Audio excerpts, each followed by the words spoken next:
Hello students, welcome to my channel VK Voice. So today we are going to discuss more a formula based upon differentiation. Differentiation की कुछ और फॉर्मूले हम आज discuss करेंगे। कौन कौन से फॉर्मूले? सबसे पहला फॉर्मूला है, यदि आपके पास y is equal to u raise to power n given हो, यहाँ पर n जो है वो रियल नंबर है और u जो है वो डिफरेंशिएबल क्वांटिटी है। तो इसका फार्मूला क्या है?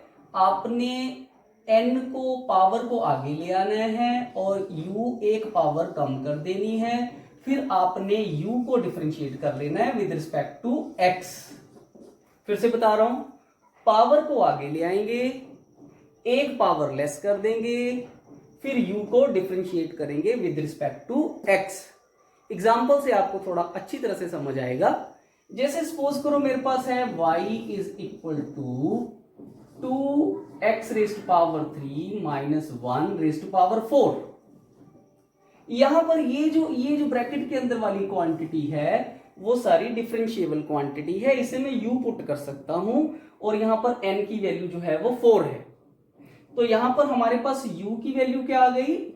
u is 2x raise to power 3 minus 1 and n यहां पर क्या है? n है 4। अब मुझे n भी पता है, u भी पता है और मुझे सिर्फ क्या चाहिए? du by dx। अब मैं इसको डिफरेंशिएट करूं, यदि du अपॉन dx, इसकी वैल्यू क्या आ जाएगी? इसे डिफरेंशिएट करो, इसका डिफरेंशिएशन क्या होगा?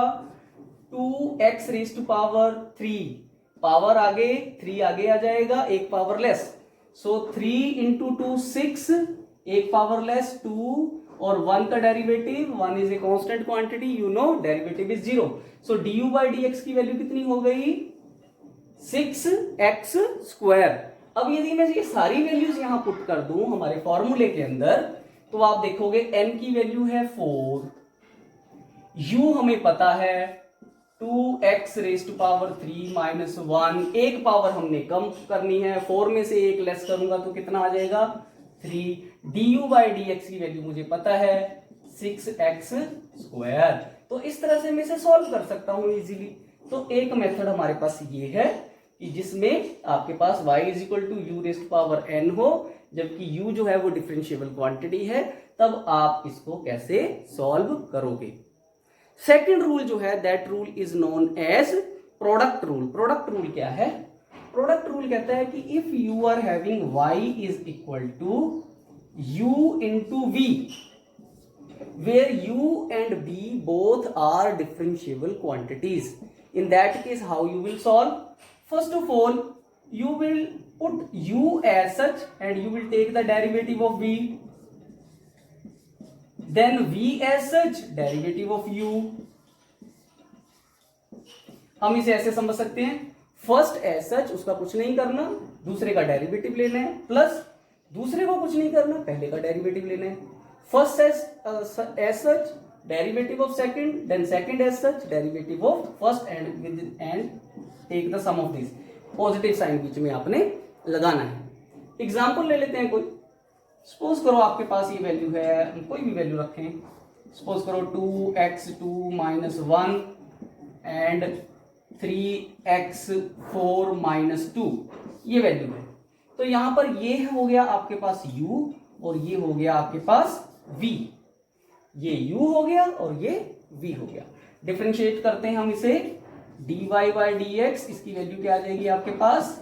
सबसे पहले u को ऐसा सच रखा, मैंने इसको ऐसा सच रखना है, ऐसे का ऐसा रख दिया, 2x स्क्वायर माइनस 1 और फिर डेरिवेटिव लेना है मैंने इसका डेरिवेटिव क्या होगा? v का डेरिवेटिव, यहां से देखें 4 को आगे लेकर आऊंगा, 12 हो जाएगा, 12 और एक पावर लेस करूंगा, x रेज पावर 3, यहां 4 पावर थी, एक पावर लेस हो जाएगी, एक पावर आ गई।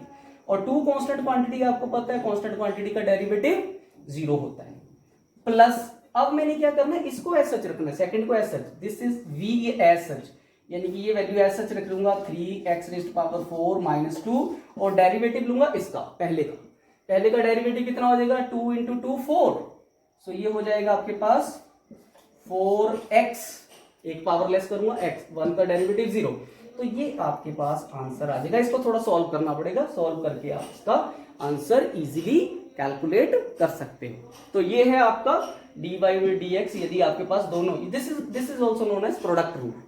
एक और रूल है जिसे हम बोलते हैं क्वोशंट रूल। क्वोशंट रूल क्या है? If y is equal to u upon v। अब यहां पर u और v जो है वो दोनों के दोनों डिफरेंशिएबल हैं। इसमें कुछ भी क्वांटिटी ले सकते हो, आपकी मर्जी है। सपोज करो मैं इसे लिखता हूं 4x³ माइनस 1 और नीचे कुछ भी आप वैल्यू रख लो। सपोज करो 2x रेज़ पावर 3 रख लिया। सपोज करो ये वैल्यू है, इसका डिफरेंशिएशन मैंने करना है। तो कैसे करेंगे? इसका रूल है, रूल ये है कि डिनोमिनेटर का square then denominator as such derivative of numerator minus numerator as such derivative of denominator. फिर से बोल रहा हूं, denominator as such derivative of numerator minus numerator as such derivative of denominator. And नीचे आपने क्या लिखना है? डिवाइड किससे करना है? डिनोमिनेटर के स्क्वायर के साथ। तो इसके साथ ही आपके पास ये वैल्यू आ जाएगी। अब यहां पर वही रूल लगाते हैं। dy बाई डी एक्स की वैल्यू क्या आ जाएगी आपके पास? सबसे पहले इसका स्क्वायर, डिनोमिनेटर का स्क्वायर, ये हो जाएगा 2x रेज़ पावर 3 इसका होल स्क्वायर। मैंने इसका डिनोमिनेटर का स्क्वायर ले लिया। Then denominator as such 2x raise to power 3 as such derivative of numerator. अब इसका डेरिवेटिव लोगे 4x³ माइनस 1 का डेरिवेटिव, यहां इसको पावर को आगे लेकर जाओगे तो ये हो जाएगा 12x रेज़ टू पावर 2 और 1 का डेरिवेटिव आपको पता है 0 होता है। तो ये हो जाएगा 4 into 3 12x raise to power 2 minus, अब मैंने क्या करना है? न्यूमरेटर जो है आपने एज सच रखना है और डिनोमिनेटर, न्यूमरेटर है हमारा ये, न्यूमरेटर है 4x की पावर 3 माइनस 1, इसे एज सच रखूंगा। और डिनोमिनेटर का डेरिवेटिव, इसका डेरिवेटिव क्या मिला? 3 इंटू 2 6, तो ये हो गया 6x रेज़ टू पावर 2। इस तरह से आप इसे सॉल्व कर सकते हो। फर्दर सॉल्यूशन तो आपको आता ही है, आप इसको मैथमेटिकली अलजेब्रिकली इसको सॉल्व कर सकते हैं। तो इस तरह से आप ये वाला रूल भी लगा सकते हैं। तो आज मैंने आपको 3 रूल्स गिनाए हैं। पहला रूल हमने ये डिस्कस किया, रूल नंबर 1। देन हमने प्रोडक्ट रूल को डिस्कस किया है, this is called product rule, rule number 2। And this is question rule, rule number 3। तो मैथमेटिकल टूल के अंदर हमने ये 3 रूल आज डिस्कस किए हैं with the help of example. मुझे लगता है आपको ये बात चीज समझ आई होगी। यदि नहीं समझ आएगी then I am available over here, you can just make a comment in the comment section. आप अपना क्वेश्चन भी पुट कर सकते हैं कमेंट सेक्शन के अंदर, आई विल सॉल्व। और यदि क्वेश्चन बहुत डिफिकल्ट हुआ, मुझे लगा कि सभी के साथ शेयर करना चाहिए, तो मैं एक वीडियो भी उसके लिए बना सकता हूँ। ठीक है, तो अब हम चलते हैं फिर दोबारा से जो हमारा मेन चैप्टर है, मेन चैप्टर के अंदर हम डिस्कस करना शुरू करते हैं। मेन चैप्टर के अंदर अब नेक्स्ट जो चीज आती है, पहले मैंने आपके साथ डिस्कस किया कि क्लासिकल फिजिक्स किसे कहते हैं, मॉडर्न फिजिक्स किसे कहते हैं। अब थोड़ा सा डिस्कस कर लेते हैं क्लासिकल फिजिक्स के अंदर कौन कौन सी जो है वो ब्रांचेज आ जाती हैं, कौन कौन सी साइंसेज आ जाती हैं। वो मेनली तो मैं 3 डिस्कस करता हूँ। पहला थर्मोडायनेमिक्स को डिस्कस कर लेते हैं, मैकेनिक्स को डिस्कस कर लेते हैं और ऑप्टिक्स को डिस्कस कर लेते हैं। Otherwise there are so many. ठीक है, ये सारी चीजें हैं। अब आपके पास ये चीजें ज्यादा डिस्कस करने की नहीं है, आपको ये पता होना चाहिए कि ये ब्रांचेज हैं। नेक्स्ट आता है कि फिजिक्स का स्कोप क्या है। फिजिक्स का स्कोप ये है कि आप की जो मेजरमेंट की रेंज है वो मिनिमम और मैक्सिमम के अंदर बहुत ज्यादा डिफरेंस है। आप जैसे फॉर एग्जांपल आप लेंथ मेजर कर रहे हो, तो लेंथ कम से कम लेंथ कितनी मेजर कर सकते हो? न्यूक्लियस है आपके पास, न्यूक्लियस का साइज जो है वो नियरली 10⁻⁻14, उससे लेस भी हो सकता है -15 तक। और उसी तरह से लिमिट ऑफ द यूनिवर्स क्या है? 10⁻26 मीटर। तो अब आप देखो मिनिमम लेंथ जो आप मेजर कर सकते हो वो लेंथ कितनी है? 10⁻⁻14। और मैक्सिमम जो मेजर कर सकते हो वो है 10⁻26 मीटर। और अब आप यदि इन दोनों का डिफरेंस देखोगे तो वो है 10⁻40 metre. So this is the scope, minimum to maximum how much is the difference? 10⁻40 metre तक का डिफरेंस है, this is the scope. Second, time कितना मिनिमम मेजर कर सकते हो? टाइम के लिए आपको पता है फार्मूला हमारा टाइम का क्या होता है? टाइम का फार्मूला होता है time is equal to distance divided by a velocity. You know minimum distance हम कितना मेजर कर सकते हैं? 10⁻14 न्यूक्लियस का साइज। वेलोसिटी ऑफ लाइट कितनी होती है? 3 × 10⁸। I am taking only 10⁸। So again you can see how much value will be there, 8 को ऊपर लेकर जाऊंगा तो how much you will be getting 10⁻22 second. तो कम से कम जो आप मेजर कर सकते हो टाइम दैट इज 10⁻22 सेकेंड। और मैक्सिमम कितना मेजर कर सकते हो, मैक्सिमम डिस्टेंस कितना है 10⁻26। तो 10⁻26 divided by 10⁻8, again you will be getting how much you will be getting, minus कर लें इसमें से वैल्यू 10⁻22 आ जाएगा, sorry 10⁻18 you will be getting 10⁻18।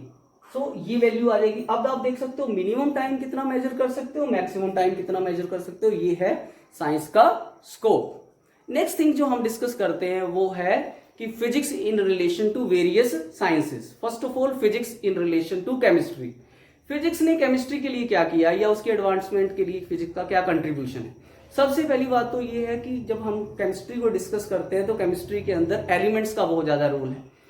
Elements को पीरियोडिक टेबल में रीअरेंज करने के लिए फिजिक्स की कुछ जो प्रिंसिपल्स हैं या जो कुछ एक्सपेरिमेंट है, लाइक रेडियो एक्टिविटी है, रेडियो एक्टिविटी को हमने यूज किया है, एक्सरे डिफ्रैक्शन को हमने यूज किया है, तो ये हमारी फिजिक्स की कंट्रीब्यूशन है toward the chemistry. Similarly physics in relation to bio, जब आपने बायोलॉजी को स्टडी करना है तो सबसे पहले सैंपल को स्टडी करने के लिए माइक्रोस्कोप की रिक्वायरमेंट है, which is the contribution of the physics. Similarly, physics has provided electron microscope to see the structure of the cell.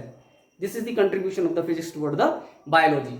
Similarly, physics in relation to astronomy. What is the contribution of physics toward the astronomy? Astronomy को हमने क्या contribution है आपको पता है, आपने planets को check करना है या स्टार्स को देखना है तो आप एस्ट्रोनॉमिकल टेलीस्कोप्स का यूज करते हो, which is the contribution of the physics. Physics ने ये कंट्रीब्यूट किया हुआ है। तो इसी तरह से बहुत सारे डिवाइसेस जो है फिजिक्स ने कंट्रीब्यूट की हैं एस्ट्रोनॉमी के लिए। This is the contribution of physics toward the astronomy. Next thing which I will discuss with you, physics in relation to technology. Technology, first of all हमें पता होना चाहिए भी टेक्नोलॉजी और साइंस या फिजिक्स में क्या रिलेशन है। सबसे बड़ी बात यह है कि जो साइंस है, साइंस के अंदर आप कुछ रूल्स, कुछ प्रिंसिपल्स जो है डिस्कस करते हो, थ्योरेटिकल चीजें आप करते हो, दैट इज साइंस।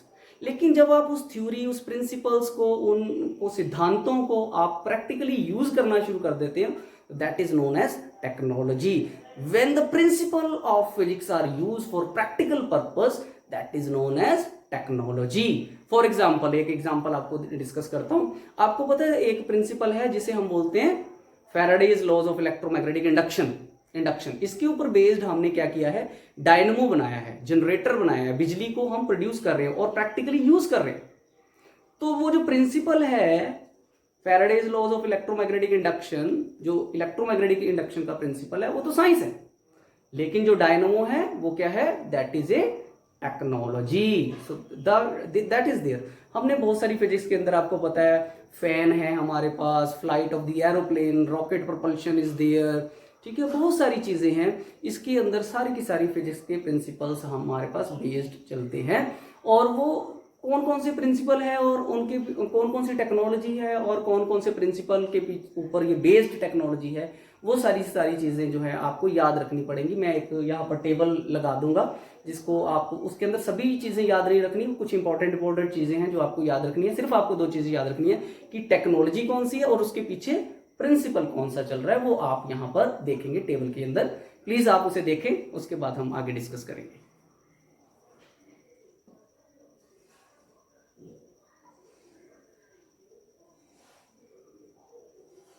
ओके, तो ये आपने इस सारी चीजों को देखा। आज के लिए मैं यहीं पर कंक्लूड करूंगा, रीजन इज बीइंग, अदरवाइज मेरा फिर से दोबारा वही कहना कि वीडियो थोड़ा लेंथी हो जाएगा और फिर आपके लिए भी समझना मुश्किल हो जाएगा, आप अपने कमेंट भी नहीं कर पाएंगे। ताकि मैं वीडियो जल्दी से जल्दी बनाऊं, इसलिए वीडियो थोड़ा शॉर्ट भी रहेगा। होप कि आपको ये वीडियो पसंद आया होगा। पसंद आए तो लाइक कर लेना प्लीज, और दूसरा सब्सक्राइब भी करो और बेल आइकन के ऊपर प्रेस भी करो ताकि आपको नोटिफिकेशन मिलता रहे। कई स्टूडेंट मुझे कहते हैं कि जी नोटिफिकेशन नहीं मिल रहा हमें। नोटिफिकेशन आपको इसलिए नहीं मिल रहा क्योंकि आपने बेल आइकन को प्रेस नहीं किया है। तो आप सबसे पहला काम क्या करना है, सब्सक्राइब करो और बेल आइकन को प्रेस करो। Thank you for watching my channel VK voice. Thank you.